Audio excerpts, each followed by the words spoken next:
মাননীয় মুখ্যমন্ত্রী মমতা বন্দ্যোপাধ্যায়ের আজ জন্মদিন। সমস্ত বাংলা জুড়ে নানানভাবে উদযাপন করা হচ্ছে এই জন্মদিন।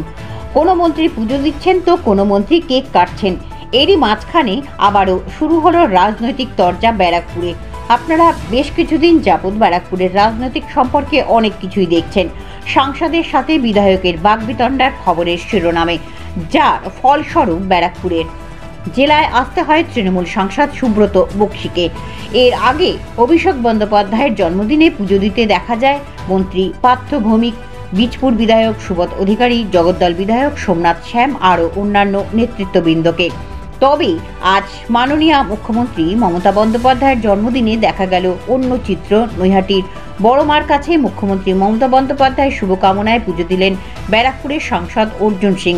উপস্থিত ছিলেন না জেলার অন্যান্য নেতৃত্বরা।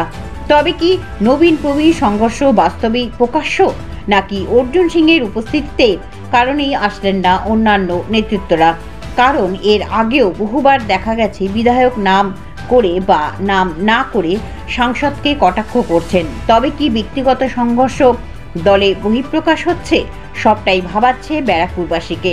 লোকসভায় ভোট দোরগোড়ায়, তারই মাঝে এমনটা চলতে থাকলে ব্যারাকপুরের তৃণমূলের রাজনৈতিক মহলের ভবিষ্যৎ পরিণতি কী হবে তাও ভাবাচ্ছে সাধারণ মানুষকে।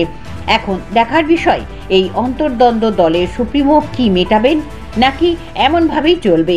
সমস্ত বিষয়টির দিকে নজর থাকলো আমার বাংলা নিউজ সহ ব্যারাকপুর এর সমস্ত মানুষের। আরও বিস্তারিত জানতে চোখ রাখুন আমার বাংলার পর্দায়।